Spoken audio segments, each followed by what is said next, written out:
नमस्कार, जय हिंद, वंदे मातरम। आप सबका अपने चैनल शक्ति एजुकेशन पे बहुत बहुत स्वागत है।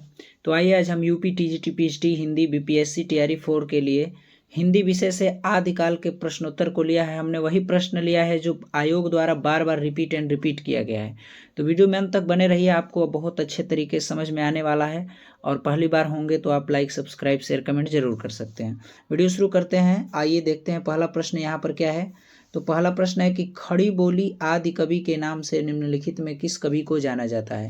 आपके पास ऑप्शन है जगनिक, विद्यापति, अमीर खुसरो या डी श्रीधर। प्रश्न को एक बार फिर समझे कि खड़ी बोली के आदि कवि के नाम से निम्नलिखित में किसे जाना जाता है। तो आपके पास ऑप्शन है, तो सही ऑप्शन हो जाएगा कौन? अमीर खुसरो। अमीर खुसरो को हम खड़ी बोली के आदि कवि के नाम से जानते हैं। इनके बारे में कुछ विशेष तथ्य देख लेते हैं। नीचे आप देख सकते हैं अमीर खुसरो से बहुत बार पूछा जाता है। तो अमीर खुसरो के बारे में यहाँ पर आप देख सकते हैं इनके कुछ जीवन से जुड़ी बातें, जन्म मरण। अमीर खुसरो जो हैं 1253 से 1525 इनका समय है। 14वीं सदी के लगभग दिल्ली के निकट रहने वाले हैं। ये गायक और संगीतकार हैं। ये गायक और क्या है? संगीतकार हैं। और ये प्रमुख कवि और शायर भी थे, गायक और संगीतकार भी थे। यहाँ पर आप देख सकते हैं अमीर खुसरो की ग्रंथों की रचना जो है अभी तक 100 बताई जाती है। अमीर खुसरो के जो गुरु हैं वो निजामुद्दीन औलिया उनके गुरु हैं, यानी कि निजामुद्दीन औलिया के शिष्य थे। उनके बाद इनके बारे में और देखते हैं कि सबसे पहले इन्हीं ने भाषा में, हिंदी भाषा के लिए हिंदवी का उल्लेख किया था। हिंदवी शब्द का उल्लेख अगर प्रश्न पूछ लिया जाए कौन किया था, तो अमीर खुसरो। और अमीर खुसरो को हिंद का तोता कहा जाता है। आगे प्रश्न देखते हैं। अमीर खुसरो के बारे में हमने देख लिया। दूसरा प्रश्न की तरफ बढ़ते हैं। दूसरा प्रश्न आपके सामने यहाँ पर है कि शब्दानुशासन किस कवि की रचना है। शब्दानुशासन जो है किस कवि की रचना है? सोमभद्र सूरी, शालिभद्र सूरी, हेमचंद्र या मुल्ला दाऊद। तो आप जवाब कमेंट में भी दे सकते हैं। यहाँ पर देख सकते हैं कि शब्दानुशासन किस कवि की रचना है, बहुत बार ये पूछा गया है। तो यहाँ पर सही आंसर हो जाएगा इसका कौन सा? हेमचंद। हेमचंद्र जो है शब्दानुशासन के रचयिता हैं। यहाँ पर इसके बारे में कुछ विशेष तथ्य देखते हैं। शब्दानुशासन की रचना काल संवत में 1150 में की गई थी। इसके आचार्य रचनाकार जो है आचार्य हेमचंद 1145 से 1229। कलिकाल सर्वज्ञ महान गुरु एवं समाज सुधारक थे। अद्भुत प्रतिभाशाली मनीषी थे। साहित्य, दर्शन, व्याकरण, काव्यशास्त्र, वांग्मय के सभी अंगों पर नवीन, और यहाँ पर ये सभी नवीन नए पंथों को अलौकिक किया। साहित्य की सृष्टि तथा नए पंथ को क्या किया? अलौकिक किया। तो यहाँ पर इन्होंने बहुत सारे चीज़ों को दिखाया, बताया और समाज सुधारक के भी रूप में काम किए। आगे प्रश्न हम देखते हैं। अगला प्रश्न क्या है? तो अगला प्रश्न है, तीसरा प्रश्न यहाँ पर देख सकते हैं, बहुत ही VIMP, इसको नोट करिएगा कि दशरथ सूत तिहुलोक बखाना, राम नाम का मरम है आना। ये जो पंक्ति है बहुत बार पूछी गई है टीजीटी और पीजीटी दोनों में। तो यहाँ पर ये किसकी ये पंक्तियाँ हैं, तो आप जरूर बताएंगे। पहला ऑप्शन है केशव, दूसरा कबीरदास, परमानंद दास या तुलसीदास। तो ये सही आंसर इसका हो जाएगा कबीरदास। कबीरदास ने दशरथ सूत तिहुलोक बखाना, राम नाम का मरम है आना, ये पंक्ति की रचना की थी। और इसका अर्थ बताते हुए इन्होंने अपना एक अलग ज्ञान और मार्ग बताया था जो सभी जानते हैं। यहाँ पर इनके बारे में कहा जाता है, मसी कागज छुओ नहीं, कलम गही न हाथ।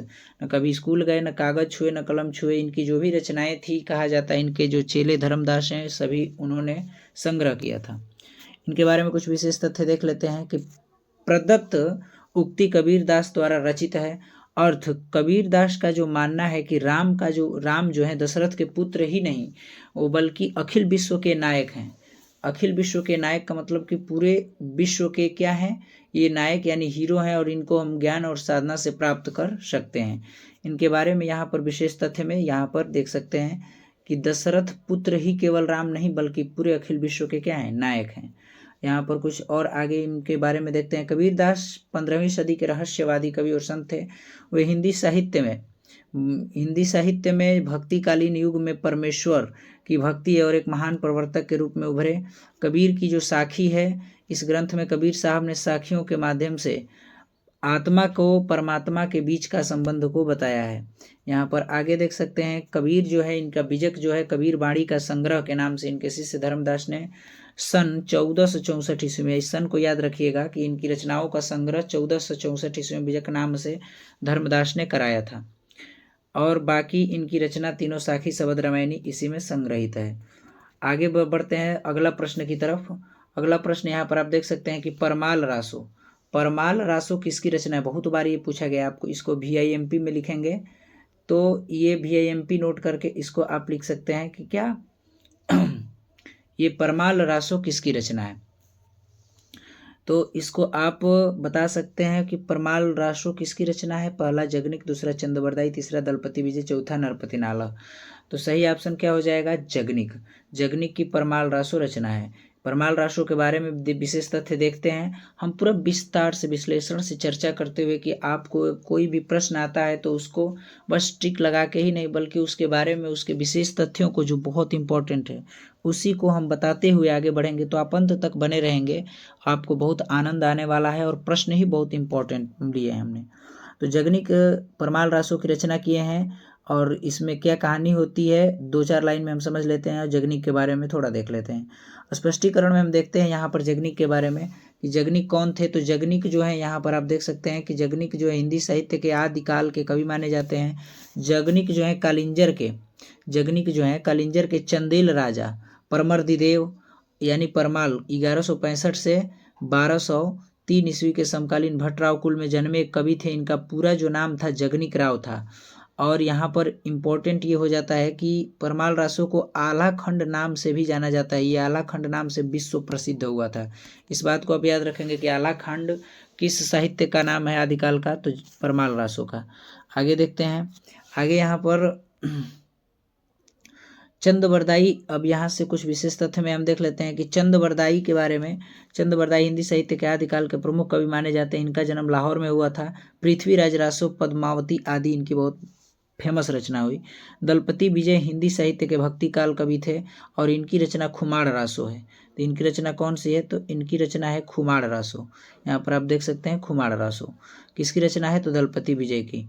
यहाँ पर आप देख सकते हैं नरपति नाल हिंदी साहित्य के भक्ति काल के कवि हैं।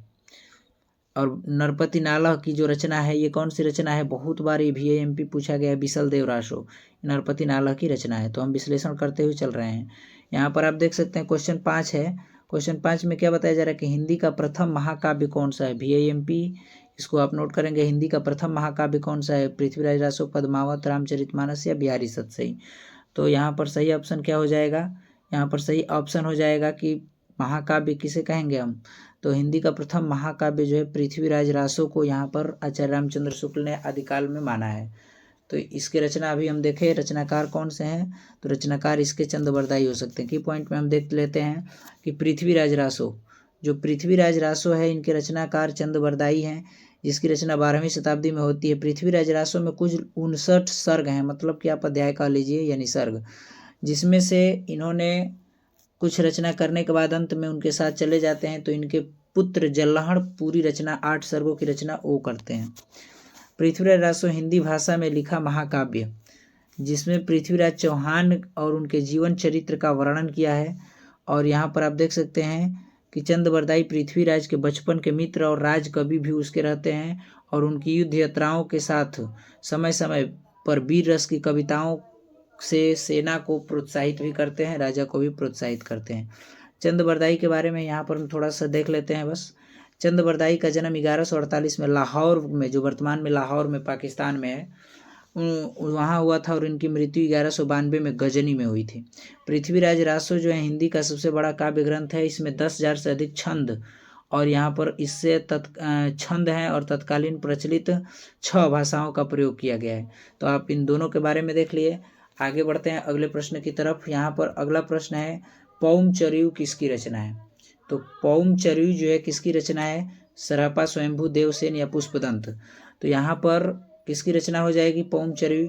तो स्वयंभू की रचना हो जाएगी। पौम चरियु स्वयंभू की रचना है, बहुत बार ये पूछा गया है। यहाँ पौम चरियु के बारे में कुछ विशेष तथ्यों में देख लेते हैं कि पौम चरियु को पूरा स्वयंभू के पुत्र त्रिभुवन ने किया था। इनको पूरा जो किया था। पौम चरियु राम कथा पर आधारित है और एक अपभ्रंश का एक बहुत बड़ा महाकाव्य है। 12,000 पद हैं। मूल रूप से रामायण में कुल 92 सर्ग थे, जिनमें स्वयंभू के पुत्र त्रिभुवन ने अपनी ओर से 16 सर्ग और जोड़ दिए, और गोस्वामी तुलसीदास के रामचरितमानस पर महाकवि स्वयंभू रचित पौम चरयू का प्रभाव स्पष्ट दिखता है। तो यहाँ पर आप देख सकते हैं पौम चरयू के बारे में। यहाँ पर आगे चलते हैं, कुछ और चरयू हैं जैसे रिठमेड़ी चरयू। तो ये रिठमेड़ी चरयू इन्हीं स्वयंभू की ही रचना है 8वीं शताब्दी में। और यहाँ पर आगे देखते हैं नागकुमार चरयू। तो नागकुमार चरयू भी स्वयंभू की रचना है 8वीं शताब्दी में। अगला क्वेश्चन हम देखते हैं। अगला क्वेश्चन में है कि इनमें से आदिकाल की कौन सी रचना गद्य में लिखी गई है। ये बहुत इंपॉर्टेंट, ये पूछा गया है कई बार। यहाँ पर आप सन भी दिया होगा, नीचे हम बताएंगे कौन सा सन में कौन पूछा गया है। इनमें से आदिकाल की कौन सी रचना गद्य में लिखी गई।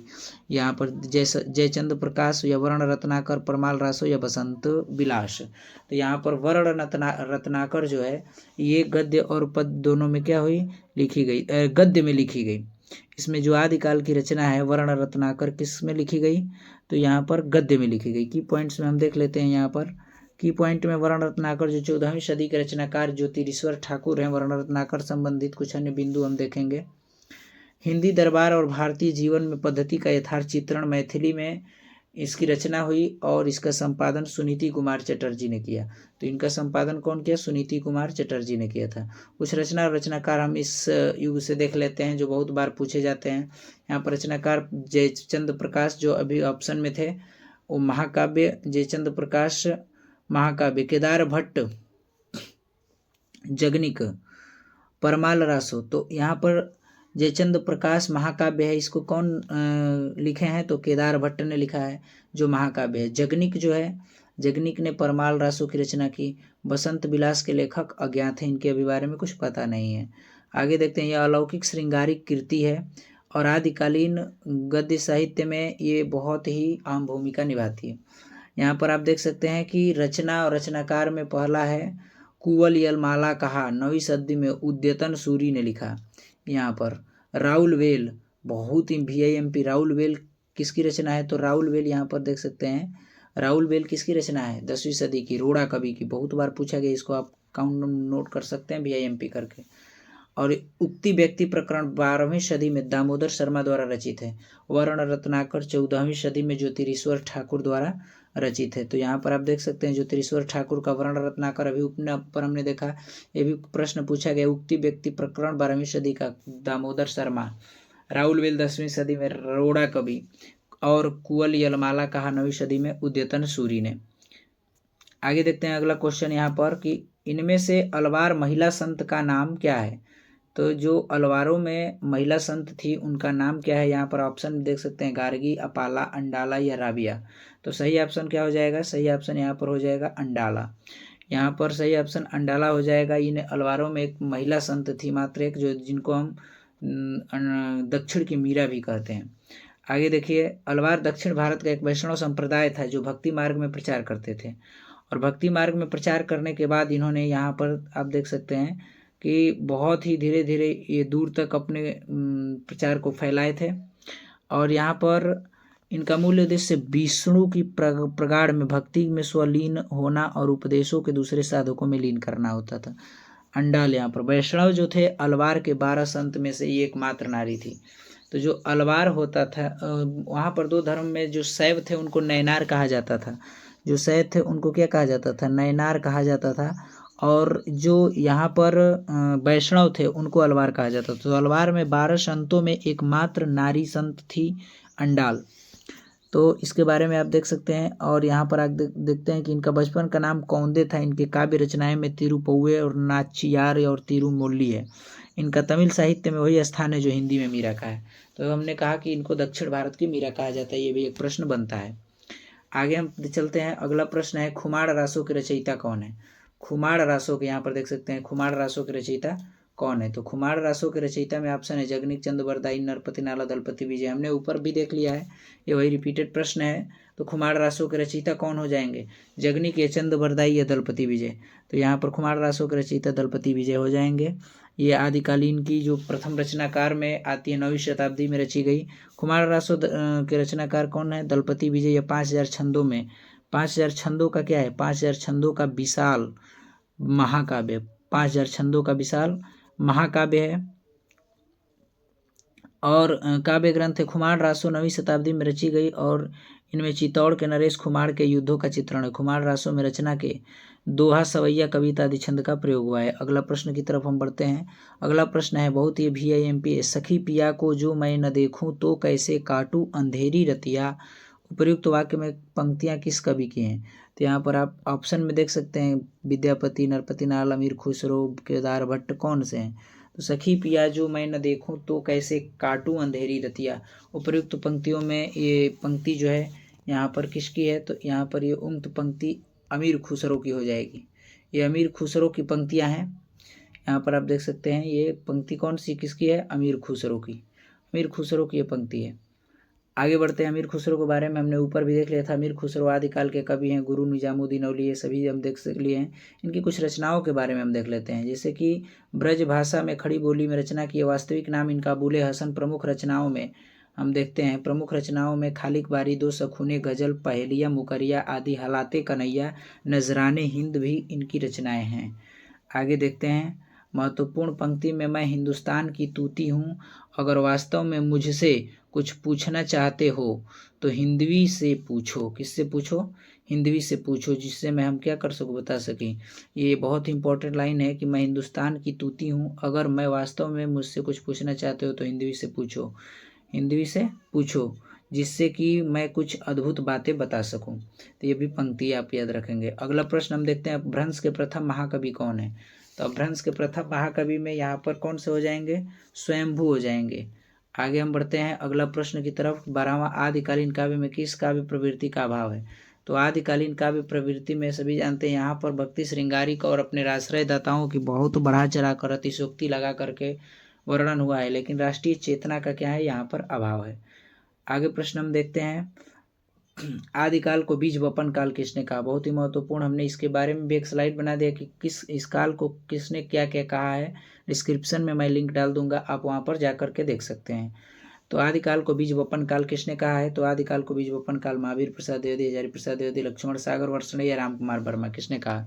तो बीज वपन काल कहने वाले महावीर प्रसाद द्विवेदी हैं। तो यहाँ पर आप देख सकते हैं हजारी प्रसाद द्विवेदी ने इसको आदिकाल कहा, जो सर्वमान्य मत है। बाकी सभी विद्वानों के अपने अलग अलग मत हैं। तो इसको अभी रामचंद्र शुक्ल की बात की जाए तो आदिकाल को इन्होंने वीर गाथा काल कहा है, लेकिन वीर गाथा काल से पहले और हजारी प्रसाद द्विवेदी से पहले भी आदिकाल को आदिकाल रामचंद्र शुक्ल ने भी कहा है, लेकिन उन्होंने नाम वीर गाथा काल दिया। और हजारी प्रसाद का सर्वमान्य मत है आदिकाल। आगे चलते हैं। 84 सिद्धों में सबसे प्रथम सिद्ध कौन है? 84 सिद्धों में सबसे प्रथम जो सिद्ध हैं कौन है ये? 84 सिद्धों में सबसे प्रथम सिद्ध यहाँ पर सबरपा, सरहपा, डुंडिपा, लुईपा। तो इनमें सभी में सबसे सिद्ध का जो संत माने जाते हैं तो ये कौन से माने जाते हैं? सरहपा माने जाते हैं, राहुल संकृत्यायन के अनुसार, जो सर्वमान्य मत भी है। आगे चलते हैं। अगला प्रश्न है कि सिद्ध कवियों के जो प्रतीकात्मक भाषा है उनको क्या कहा जाता था? तो उनकी भाषाओं को हम क्या कहते हैं? भ्रंश, प्रकृति, संध्या या सदुकड़ी, कौन सी भाषा? तो उनकी भाषा को संध्या भाषा या संध्या भाषा कहा जाता था। आगे प्रश्न चलते हैं, किसको सूफी काव्य परंपरा में पहले जो है कवि माना जाता है सूफी काव्य परंपरा का? तो यहाँ पर आप देख सकते हैं ऑप्शन मुल्ला दाऊद। यहाँ पर मुल्ला दाऊद, मंझन, जायसी, कुतुबन, किसको माना जाता है? तो सूफी काव्य परंपरा के पहले कवि जो है हमारे कौन से हो जाएंगे? मुल्ला दाऊद हो जाएंगे। मुल्ला दाऊद को माना जाता है, सर्वमान्य मत है। और इनकी रचना चंदायन है, सभी जानते हैं। सूफी काव्य धारा के अधिकांश कवि जो हैं क्या हैं? सूफी काव्य धारा के अधिकांश जो कवि हैं मुसलमान हैं, लेकिन उनमें धार्मिक कट्टरता का अभाव है। प्रेम है। इन कवियों में सूफी के मत के प्रचार के लिए यहाँ पर घरों में प्रचलित प्रेम कहानियों को इन्होंने अपना काव्य विषय बनाया था। और मुल्ला दाऊद में इसी तरह से रचनाएं प्रेम कहानी रची गई है। और आदिकाल की सभी रचनाओं में प्रेम कहानी ही आपको मिलेगी पढ़ेंगे तो। हिंदी के प्रथम कवि मुल्ला दाऊद, जो इनको माना जाता है हिंदी में प्रथम कवि इन्हीं को माना जाता है, जो सर्वमान्य मत भी है।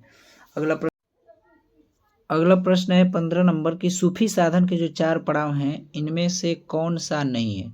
तो आपके पास ऑप्शन है यहाँ पर कौन नहीं है? शरीयत, तरीकत, मलकत या मारिफत। तो इसमें कौन नहीं है? तो इसमें मलकत नहीं है, शरीयत, तरीकत और मारिफत। और चौथा जो ऑप्शन है हकीकत है। तो यहाँ पर 4 पड़ाव में आप देख सकते हैं कि कौन कौन सा है, शरीयत है, तरीक़त है, मारिफत है और हकीकत है। ये बहुत बार पूछा गया इनके 4 पड़ाव। गोरा बादल का संबंध किस काव्य से? अगला प्रश्न है, गोरा बादल का संबंध किस काव्य से? तो गोरा बादल का संबंध यहाँ पर देख सकते हैं चित्रावली, पद्मावत, हंस जवाहिर या उपयुक्त में से कोई नहीं। तो सही ऑप्शन हो जाएगा पद्मावत। पद्मावत, गोरा बादल का संबंध पद्मावत से है। यहाँ पर आप देख सकते हैं पद्मावत मलिक मोहम्मद जायसी की रचना है। यहाँ पर ये विश्व फेमस भी हुआ था। पद्मावत मलिक मोहम्मद जायसी की रचना है। इनमें प्रिय अलंकार, उत्प्रेक्षा अलंकार है। पद्मावत की रचना 1540 ईस्वी में की गई थी और इसकी यह रचना अवधी भाषा में की गई थी और ये चौपाई दोहा छंद में रचित है। यहाँ पर आगे देख सकते हैं चौपाई की प्रत्येक 7 अर्धलियों के बाद दोहे का प्रावधान है और इस प्रकार आए दोहों की संख्या 653 है इसमें। और पद्मावत में उपसंहार समेत 58 क्या है, अध्याय हैं। पद्मावत में का जो नागमती वियोग खंड है, ये नागमती वियोग खंड हिंदी साहित्य की अनुपम निधि है। नागमती वियोग वर्णन आपने पढ़ा भी होगा। आगे देखते हैं मधुमालती, जो बाकी रचनाकार हम उसमें देख लेते हैं कि मधुमालती जो है उसकी रचनाकार कौन है, तो मंझन। उस सन में इनके साथ जो रचनाकार थे, मधुमालती 1545 ईस्वी में मंझन द्वारा रचित है। यहाँ पर चंदायन 1379 ईस्वी में इसको मुल्ला दाऊद ने रचा था और ये सबसे पहली काव्य महाकाव्य इसको माना जाता है और पहला कवि मुल्ला दाऊद को ही। तो यहाँ पर सन आप देख सकते हैं 1545 मंझन, मधुमालती, चंदायन 1379 ईस्वी, मुल्ला दाऊद। और मृगावती की रचनाकार जो है कुतुबन है। मृगावती 1501 में, कहीं 1500 दिया है, ये रची गई है, ये तीनों रचनाएं। उसके बाद आप सीरियल नंबर से देख सकते हैं। अगला प्रश्न है सूफी कवि नूर मोहम्मद की रचना का नाम क्या है? तो सूफी कवि नूर मोहम्मद की रचना का नाम अनुराग बांसुरी है, क्योंकि हमने अभी देखा मधुमालती जो है, मधुमालती किसमें है, तो मधुमालती यहाँ पर देख सकते हैं कि मधुमालती जो है 1545 मंजन, चंदायन 1379, मुल्ला दाऊद, मृगावती 1501, कुतुबन ने। ये बहुत बार भी पूछा गया है। अगला प्रश्न हम देखते हैं कि सूफी कवि नूर मोहम्मद की रचना का नाम क्या है? तो सूफी कवि नूर मोहम्मद की रचना का नाम यहाँ पर आप देख सकते हैं क्या है, तो सूफी कवि नूर मोहम्मद की रचना का नाम मधुमालती है, अनुराग बांसुरी है, चंद्रावती, मृगावती क्या है?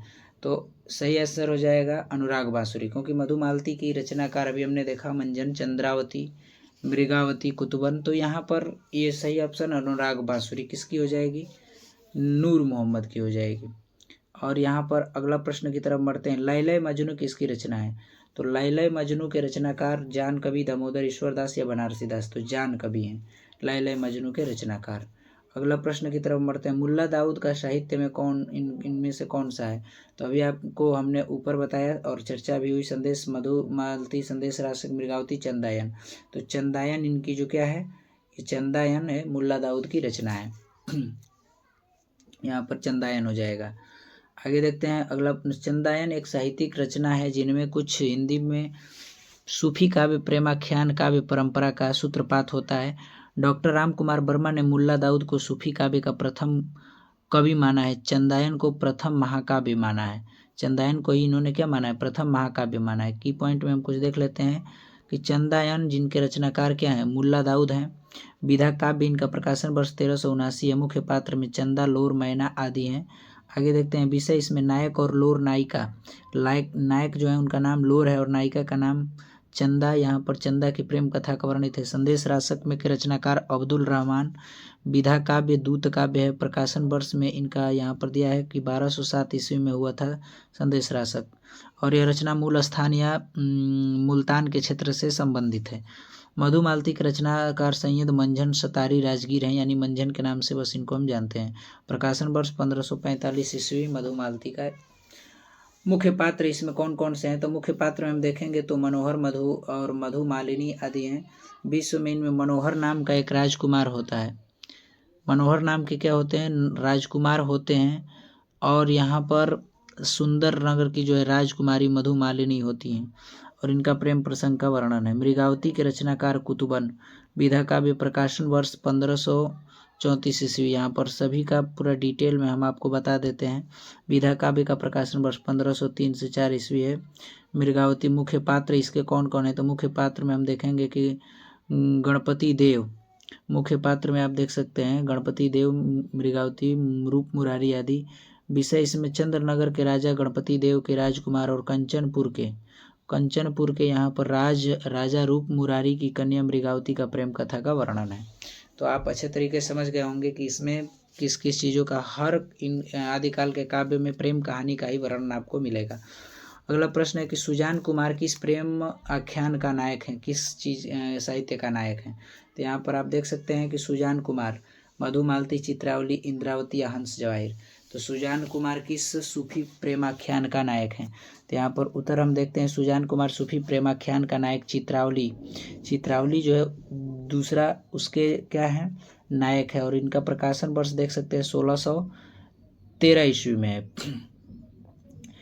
उस्मान द्वारा अवधी भाषा तथा दोहा चौपाई छंद में रचित जो है, इसमें नेपाल के राजकुमार सुजान कुमार तथा रूपनगर की राजकुमारी चित्रावली की क्या है प्रेम कथा का वर्णन है। तो आप इसको भी जान गए, देख लीजिए। मंझन मधुमालती मनोहर तथा प्रेम ताराचंद का है। नूर मोहम्मद का इंद्रावती, राजकुमार और इंद्रावती की प्रेम कथा। कासिम शाह का हंस जवाहिर रचना इनकी है। अगला प्रश्न हम देखते हैं कि सहजयान के प्रवर्तक कौन है। तो सहजयान के प्रवर्तक कौन है, आप यहाँ पर देख सकते हैं। ये यूपी टीजीटी 2000 में पूछा गया, 2002 में। तो सहजयान के प्रवर्तक कौन है, सरापा, सबरपा, लुइपा या कड़हपा। तो सही ऑप्शन क्या हो जाएगा, यहाँ पर सही ऑप्शन टीजीटी 2000 में ये प्रश्न पूछा गया है कि सहजयान के प्रवर्तक कौन है। तो इसमें जो प्रमुख सिद्ध हैं सहजयान के प्रवर्तक सरापा हैं। आगे देखते हैं, बौद्ध धर्म में सहजयान के वज्रयान शाखा के जो 84 सिद्ध थे उसमें से सबसे प्रमुख सिद्ध सरापा हुए। इनको सहजयान का प्रवर्तक माना जाता है। और यहाँ पर आप देख सकते हैं कि सरोज वज्ञ या राहुल भद्र आदि के नामों से इनको जाना जाता है। राहुल सांकृत्यायन ने हिंदी का प्रथम कवि माना है, जो सर्वमान्य मत है। सरापा द्वारा रचित जो है दोहा कोश और भाव शिल्प में परंपरा संत साहित्य में जाकर नए रूप में उभरी और इनके बीच रूप का द्रष्टव्य सबरपा, कड़हपा, डोंडीपा और कुकुरीपा आदिकाल के अनेक प्रमुख सिद्ध कवि हैं। आगे प्रश्न को हम बढ़ाते हैं। अगला प्रश्न है संदेश रासक के रचयिता कौन है। तो हमने बहुत ही ज़्यादा प्रश्न नहीं लिया है, कुछ ही प्रश्न हैं जो आपको अति महत्वपूर्ण और आनंद देने वाले हैं और बार बार रिपीटेड किए गए हैं। संदेश रासक के रचयिता कौन है। तो संदेश रासक के यहाँ पर देख सकते हैं रचयिता अमीर खुसरो, अब्दुल रहमान, लक्ष्मीधर या हेमचंद्र। तो कौन है यहाँ पर, तो इनके रचयिता जो हैं यहाँ पर संदेश रासक के रचयिता यहाँ पर जो हजारी प्रसाद द्विवेदी है, जिन्होंने इनको हिंदी का पहला कवि भी माना है, अब्दुल रहमान, इनके रचयिता हैं संदेश रासक के। आगे चलते हैं हम, यहाँ पर देख सकते हैं ये उत्तर दूसरा बी यानी यूपी टीजीटी 2002 में पूछा गया है। व्याख्या में देखेंगे कि अपभ्रंश भाषा के समर्थन कवि अब्दुल रहमान ने संदेश रासक नाम के हिंदी काव्य ग्रंथ की क्या की है रचना की। संदेश रासक एक 7 खंड काव्य है जिसमें विक्रमपुर की एक वियोगिनी की विरह काया का वर्णित है और खड़ी बोली के प्रथम अमीर खुसरो और अबुल हसन जिनका नाम बताया गया खालिक बारी, 4 दरवेश, गजल आदि की रचना इन्होंने की है। आगे देख सकते हैं, अगला प्रश्न है, आप समझ रहे होंगे अच्छे तरीके से, आई होप। अगर पहली बार हैं तो आप शेयर भी कर सकते हैं, लाइक सब्सक्राइब शेयर कमेंट करके बता सकते हैं। और ऐसे ही आपको इस पर यूपी टीजीटी के लिए व्याकरण से लेकर के और हर युग का, आदिकाल, भक्तिकाल, सभी का आपको स्लाइड प्रोवाइड विस्तार से होती रहेगी। तो अगले नोटिफिकेशन आपको जल्दी से जल्दी पहुंच जाए तो इसके लिए आपको सब्सक्राइब करना पड़ेगा, चैनल को सब्सक्राइब कर लीजिएगा। अगला प्रश्न है विद्यापति की कौन सी रचना अभी तक संपादित होकर प्रकाशित नहीं हुई। यहाँ पर ऑप्शन आपके पास है कीर्तिलता, कीर्ति पताका, पदावली, इनमें से कोई नहीं। तो यहाँ पर कौन सा ऑप्शन सही हो जाएगा, ये यूपी टीजीटी 2002 में पूछा भी गया है। तो यहाँ पर कीर्ति पताका ये अभी तक प्रकाशित नहीं हुई, जो विद्यापति की रचना है। विद्यापति जो है बहुत बड़े माने जाने उस युग के कवि हैं। यहाँ पर आप देख सकते हैं इनमें इनको क्या क्या नाम से उपाधि दिया गया है। व्याख्या में हिंदी देखते हैं कि कवि के जो आदिकाल के श्रृंगारिक कवि इनको कहा जाता है। मैबिल, कोकिला, कवि शेखर व अभिनय जयदेव जैसे उपनाम से इनको जाना जाता है। कीर्तिलता, कीर्ति पताका, पदावली नामक ग्रंथों की रचना। कीर्तिलता, कीर्ति पताका में ये अपने आश्रयदाता कीर्ति सिंह एवं शिव सिंह की वीरता का वर्णन करते हुए विद्यापति की रचना कीर्ति पताका जो अभी तक संपादित प्रकाशित नहीं हो सकी। और कीर्तिलता, कीर्ति पताका इनकी अपने आश्रयदाताओं के लिए लिखी गई थी रचनाएं। आगे देखते हैं अगला प्रश्न है कि आत्मबोध किसकी रचना है। तो आत्मबोध यहाँ पर किसकी रचना है? जलंधर नाथ, गोरखनाथ, मत्स्येंद्र नाथ, इनमें से कोई नहीं। तो सही ऑप्शन क्या हो जाएगा? आत्मबोध किसकी रचना है? तो आत्मबोध जो है ये गोरखनाथ की रचना है। गोरखनाथ की रचना आत्मबोध आपको याद रखना है। आगे यहाँ पर देख सकते हैं आत्मबोध नामक ग्रंथ की रचना का संपादक खुद गोरखनाथ ने किया था, जो प्रवर्तक गुरु माने जाते हैं। गोरखनाथ की अन्य रचनाओं में गुरु महिमा, इंद्रिय निग्रह, प्राण साधना, वैराग्य, कुंडलिनी, जागरण एवं शून्य समाधि प्रमुख। पीताम्बर दत्त बड़थवाल ने इनकी पूरी रचनाओं को गोरखनाथ की बानी के नाम से संकलन किया है। आगे देखते हैं हम। अगला प्रश्न है कि माधव हम परिणाम निराशा, यह पंक्ति काव्य किसकी काव्य पंक्ति है? सुंदरदास, विद्यापति, सूरदास, रसखान। तो यहाँ पर ऑप्शन आपके सामने, यहाँ पर उत्तर भी है विद्यापति की। तो माधव हम परिणाम निराशा यह काव्य पंक्ति किस कवि की है? तो विद्यापति की है। अगला प्रश्न की तरफ बढ़ते हैं। इसकी व्याख्या देखते हुए यहाँ पर क्या दिया गया है कि माधव हम परिणाम निराशा पंक्ति आदिकालीन कवि विद्यापति की है। विद्यापति बिहार प्रांत के दरभंगा जिले के बिपसी नामक गांव के निवासी हैं और इनके गुरु का नाम पंडित हरि मिश्र था। इनके द्वारा रचित ग्रंथ कीर्तिलता, कीर्ति पताका, वाहट तथा पदावली मैथिली में, पदावली बहुत ही फेमस इनका हुआ था जो मैथिली भाषा में है, और इनको बच्चन सिंह ने जातीय कवि भी कहा है। यहाँ पर आगे देख सकते हैं। अगला प्रश्न की तरफ बढ़ते हैं। बौद्ध गान व दोहा का संपादन किसने किया है? बौद्ध गान व दोहा का संपादन संकृत्यायन जी ने, शास्त्री, सूर्यकांत शास्त्री या प्रबोध चंद्र बागची, हरिप्रसाद शास्त्री। तो सही ऑप्शन क्या हो जाएगा आपके सामने? तो सही ऑप्शन हो जाएगा यहाँ पर हरिप्रसाद शास्त्री ने बौद्ध गान व दोहा, नहीं, हरिप्रसाद वाला गलत है, राहुल सांकृत्यायन, राहुल सांकृत्यायन ने, हरिप्रसाद शास्त्री ने इनको ये बौद्ध गान व दोहा की रचना नहीं की है। राहुल सांकृत्यायन ने सिद्धों की पूर्ण रूप से जानकारी प्राप्त करने के बाद बौद्ध गान व दोहा के नाम से प्रकाशित करवाया था। अगला प्रश्न देखते हैं। ये यूपीटीजीटी 2002 में पूछा भी गया है, यहाँ पे देख सकते हैं। अगला प्रश्न है कि निम्नलिखित में से किस रासो काव्य का मूल वर्ण विषय वीर रस न होकर के क्या है? श्रृंगार रस है। कि निम्नलिखित में से किस रासो काव्य का जो मूल वर्ण वीर रस नहीं है, श्रृंगार रस है?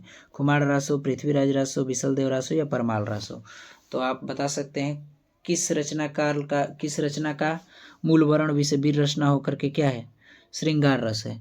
तो यहाँ पर सही ऑप्शन क्या हो जाएगा? यहाँ पर उत्तर नंबर सी, विशलदेव रासो। कौन सी है? विशलदेव रासो। ये वीर रस न होकर इसका मूल वर्ण विशेष श्रृंगार रस है। यूपीटीजीटी 2001 में ये पूछा गया प्रश्न है। आगे देखते हैं इसकी व्याख्या में देखते हैं हम कि नरपति नालह जो है विशलदेव रासो मूलतः एक मुक्तक काव्य है। विशलदेव रासो आदिकालीन रासों का काव्य परंपरा 33 श्रृंगारिक की रचना है। इनमें भोज परमार की पुत्री राजमती एवं अजमेर के चौहान राजा विशलदेव तृतीय के विवाह, वियोग एवं पुनर्मिलन की कथा का सरस शैली में प्रस्तुत किया गया है। आदिकालीन रचना में विशलदेव रासो की श्रृंगार परंपरा विद्यापति और भक्ति प्रेमाख्यान काव्यों से होते हुए रीतिकाल के श्रृंगार काव्य के रूप में चरम विकास को प्राप्त होती है। तो आप याद रखेंगे कि इसमें कथा आप कहानी जानी गए, जो राजा हैं शादी विवाह के बाद इनके कुछ बोलने से रुष्ट होकर के विशलदेव रासो में ये चले जाते हैं, राजमती के कथनों से रुष्ट होकर के, और बहुत देर बाद, बहुत दिनों के बाद आते हैं तो फिर इनका पुनर्मिलन होता है। तो यही तीनों बीच में चले जाने के बाद इनका वियोग होता है जो इसमें वर्णित है। अगला प्रश्न है कि आलाखंड के नाम से दूसरा, जो आलाखंड का दूसरा नाम क्या है? तो आलाखंड का दूसरा नाम हमने आपको ऊपर अभी बताया, परमाल रासो, विशलदेव रासो, खुमार या अमीर। तो आलाखंड को, परमाल रासो को भी हम आलाखंड के नाम से जानते हैं, आपको याद रखना है। आगे चलते हैं। यहाँ पर खड़ी बोली, जो खड़ी बोली है, तो खड़ी बोली को हम किस चीज़ों में, यहाँ पर अगला प्रश्न है, खड़ी बोली हिंदी में सर्वप्रथम रचना करने वाले कवि का नाम क्या है? खड़ी बोली हिंदी में सर्वप्रथम रचना करने वाले जो कवि हैं कौन है? तो यहाँ पर जायसी, अमीर खुसरो, विद्यापति, भारतेंदु हरिश्चंद्र। खड़ी बोली हिंदी में सर्वप्रथम रचना करने वाले हमारे कौन कवि हो जाएंगे? तो इनकी बहुत बार चर्चा हो गई, अमीर खुसरो। कौन हो जाएंगे? बी ऑप्शन, अमीर खुसरो। खड़ी बोली हिंदी में सर्वप्रथम रचना करने वाले, ये उत्तर बी यानी टीजीटी 2001 में पूछा गया है। खड़ी बोली हिंदी में रचना करने वाले अमीर खुसरो तोता हिंद के नाम से जाना जाता है। इनके हमने अभी जन्म और रचनाओं को देखा। अगला प्रश्न है कि परमाल रासो काव्य कीर्ति के कवि का नाम है। किस काव्य कीर्ति के कवि का नाम परमाल रासो है? तो इसमें अभी हमने इसको कई बार रिपीट हो गया है यहाँ पे टाइपिंग में। नल सिंह भट्ट, हेमचंद्र, मतलब एक ही प्रश्न को बहुत बार घुमा के भी पूछा जा सकता है, इस बात को आप याद रखेंगे। तो नल सिंह भट्ट, जगनिक, हेमचंद, सारंगधर कौन है? तो अभी हमने देखा कि जगनिक है। अगले प्रश्न की तरफ बढ़ते हैं। यहाँ पर अच्युत चरण तरंगिनी शिव सिर मालती माल, हरि न बनायो सुरसरी कीजो इंदव भाल। यहाँ पर आप देख सकते हैं कि अच्युत चरण तरंगिनी बहुत वीआईएमपी प्रश्न है। अच्युत चरण तरंगिनी शिव सिर मालती माल, हरि न बनायो सुरसरी कीजो इंदो भाल। इस दोहे के रचनाकार का नाम क्या है? रहीमदास, रसलीन, रसखान या राम सहाय। तो आपका सही आंसर क्या हो जाएगा? रहीमदास। यहाँ पर देख सकते हैं अच्युत चरण तरंगिनी इसकी शिव सिर मालती माल, हरि न बनायो सुरसरी की जो इंदो भाल, इसकी रचना रहीमदास हैं। अगला हम इनकी अगली रचना का दिखाते हैं कि ब्रह्ममय ढूंढियो पुराणन गानन वेद दरिया सुनि चौगुने चायन। इस पंक्ति के रचनाकार रसखान है। आपको ये पूरा नोट करके रखना है। कत दिखाई कामिनी दई, दामिनी को यह बाह थरथराती, सो तन फिरे फरफरात घन माह। इसके रचनाकार कौन है? तो इसके रचनाकार यहाँ पर कौन हो जाएंगे? रसलीन हो जाएंगे। तो ये तीनों पंक्ति आपको विधिवत याद रखनी है। आगे देखते हैं। वृंदावन बेरत फिरे, राधानंद किशोर, नीरद दामिनी जा निसंग डोले। और राम, ये किसकी रचना है? तो यहाँ पर ये राम सहाय की रचना है कि वृंदावन बेहरत फिरे, राधानंद किशोर, नीरद दामिनी जा निसंग बोले डोले, और राम सहाय की रचना है। तो यहाँ पर अगला प्रश्न हम देखते हैं। निम्नलिखित में मिलान करना है। यहाँ पर दिया है कि विजय सेन सूरी की रचना क्या? रेवंत गिरी रास है, निरपति नाला, शालिभद्र सूरी। यहाँ पर आपको मिलान में दिया गया है भरतेश्वर बाहुबली रास। तो यहाँ पर कौन सा सही हो जाएगा? यहाँ पर आप देख सकते हैं कि विजय सेन सूरी। तो विजय सेन सूरी की रचना कौन सी है? नरपति नाला की रचना कौन सी है? और यहाँ पर आसगु कवि की रचना कौन सी है? तो यहाँ पर आपको स्पष्ट रूप से शालिभद्र सूरी का भरतेश्वर बाहुबली रास, शालिभद्र सूरी हो जाएंगे। यहाँ पर नरपति नाला का कौन सी रचना हो जाएगा? नरपति नाला। और यहाँ पर विजय सेन सूरी, तो विजय सेन सूरी का यहाँ पर रेवंत गिरी रास हो जाएगा, आसू कवि का चंदन बाला रास, और यहाँ पर नरपति नाला का विसल देव रास। तो यहाँ पर ये इस तरह से मिलान हम कर सकते हैं। आगे देखते हैं। निम्न में से किस कवि को अपभ्रंश का वाल्मीकि कहा जाता है? निम्न में से किस कवि को अपभ्रंश का वाल्मीकि कहा जाता है? यहाँ पर उत्तर भी आपके सामने शो हो रहा है। किसे कहा जाता है? तो सरहपा यहाँ पर हैं। कौन से कवि हैं? सरहपा, स्वयंभू, पुष्पक्रम या हेमचंद। तो ऑप्शन नंबर बी दिखा रहा है आपको, स्वयंभू। इनको हम क्या कह सकते हैं? इनको हम अपभ्रंश का वाल्मीकि कह सकते हैं। कहा जाता है कि ये अपभ्रंश साहित्य के वाल्मीकि हैं, स्वयंभू। नाम में ही बहुत बड़ा दम है, स्वयंभू मतलब खुद। यहाँ पर आगे देखते हैं अगला प्रश्न। व्याख्या स्वयंभू के बारे में हम थोड़ा सा कुछ जान लेते हैं। यहाँ पर देख सकते हैं कि स्वयंभू अपभ्रंश का वाल्मीकि कवि कहे जाते हैं व्यास का। डॉक्टर राम कुमार वर्मा ने अपभ्रंश भाषा के प्रथम कवि स्वयंभू को हिंदी भाषा का प्रथम कवि माना है, और ये 783 यानी 8वीं शताब्दी के आसपास के कवि माने जाते हैं। जैन परंपरा का प्रथम कवि माना जाता है इनको। 3 ग्रंथ बताए जाते हैं, पौम चरयु, रिठमेड़ी चरयु, स्वयंभू छंदस। जबकि इस पुष्पदंत को हिंदी का भवभूति तथा हेमचंद को प्रकृति का पाणिनि एवं सरहपा को हिंदी का प्रथम कवि कहा जाता है। आगे देखते हैं। यहाँ पर अगला प्रश्न। किस कवि को अभिनय जयदेव के नाम से जाना जाता है? किस कवि को अभिनय जयदेव के नाम से जाना जाता है? तो आपको अभी यहाँ पर पता चला विद्यापति, भवभूति, नरसरी, रविदास। तो यहाँ पर इनको शेखर, अभिनय जयदेव, स्वर कोकिल, तमाम नामों से इनको अभिहित किया गया। कौन कवि हैं? विद्यापति। तो विद्यापति को हम अभिनय जयदेव के नाम से जानते हैं। अगला यहाँ पर देख सकते हैं विद्यापति के बारे में। विद्यापति जो हैं बहुत ही लोकप्रिय कवि माने जाते हैं। उस युग के कवि को विद्यापति को अभिनय जयदेव के नाम से जाना जाता है। यह उपाधि तिरहुत के राजा शिव सिंह ने दिया था इनको। कई उपाधियों से इनको विभूषित किया गया। कवि शेखर, कवि कंठार, नव कवि शेखर, खेलन कवि, दशावधान, पंचानन, मैथिल कोकिल आदि के नाम से। मैथिल कोकिल को इनको पदावली पर विद्वानों ने वहाँ का उपनाम दे दिया। विद्यापति तिरहुत के राजा शिव सिंह और कीर्ति सिंह के दरबारी कवि थे, और पदावली में कीर्ति लता, कीर्ति पताका, भूमि परिक्रमा, पुरुष परीक्षा, भू परीक्षा, लिखनावली आदि की कवि जो विद्यापति हैं इनको अभिनय जयदेव के नाम से जाना जाता है। उपाधि तिरहुत के राजा शिव सिंह ने दिया था। विद्यापति के प्रबंध ने उनकी उपाधियों से विभूषित किया है। इस प्रकार इनको कवि शेखर, कवि कंठार, नव कवि शेखर, खेलन, कवि दशावधान, पंचानन, मैथिल कोकिल, विद्यापति, तिरहुत के राजा शिव सिंह और कीर्ति सिंह के दरबारी कवि थे और इनके इतने नामों से अभिहित किया गया है उपनाम से। इनके द्वारा रचित ग्रंथ में पदावली, कीर्तिलता, कीर्ति पताका, भूमि परिक्रमा, पुरुष परीक्षा, भू परीक्षा आदि सब इनको नाम इनकी रचनाएं हैं और इनके कुछ उपनाम हैं। तो आप यहाँ पर देख सकते हैं। अगला हमने लास्ट प्रश्न में लिया है कि राहुल जी ने जो है राहुल जी हिंदी भाषा का प्रथम कवि किसे स्वीकार किया है। तो पुष्पदंत, हेमचंद, सरापा को या विद्यापति को। तो राहुल सांकृत्यायन ने हिंदी का प्रथम कवि किसे माना है, सरापा को माना है। और सरापा जो है ये क्या है, सर्वमान्य मत भी है और यहाँ पर TGT 2004 में पूछा भी गया है। तो आई होप आपको वीडियो अच्छे तरीके से समझ में आ गया होगा। तो चैनल को लाइक, सब्सक्राइब, शेयर, कमेंट जरूर करें और अपने दोस्तों में भी शेयर करें। UP TST PST BPSC तैयारी 4 के लिए अति महत्वपूर्ण प्रश्न उत्तर है।